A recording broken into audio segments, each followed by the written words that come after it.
Hey everybody, my name is Leah.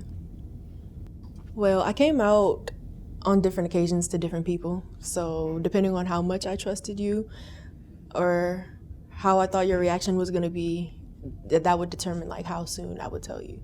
So I first told my friends, like two of my best friends, and they weren't too ecstatic about it. Actually, they eventually accepted me. It wasn't too much of a hassle.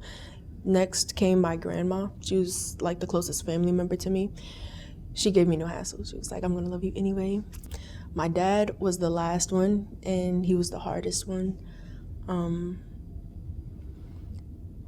It happened because I had a girlfriend who, she was much older than me. I was a freshman and she was a senior in high school. But she came to my door with all of these gifts and her flamboyant gay best friend trying to surprise me. I was not home.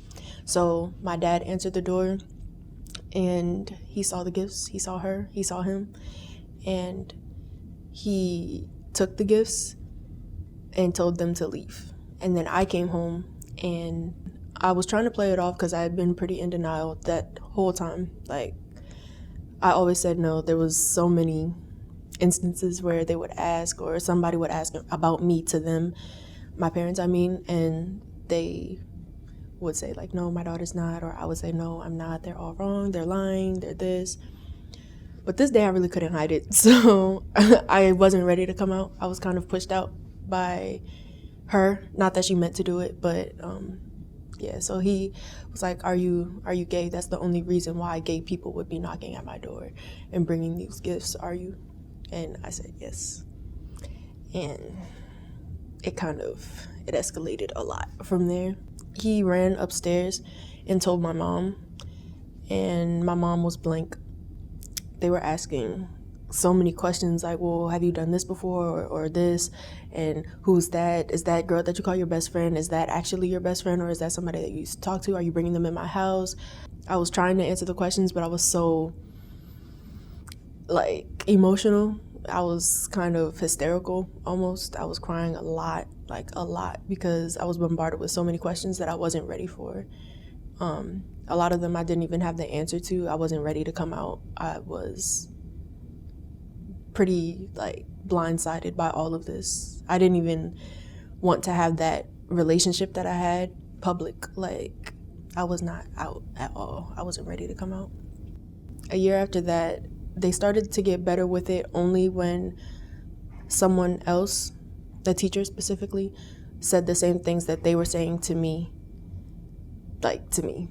So my dad said all of these things that night, abomination, all of these, a lot.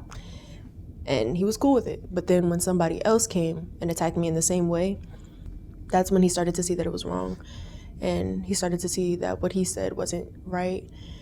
That was one time where he apologized and realized how ridiculous it was. And from there, it just kind of got better. It was always small things like that that would kind of bring him back to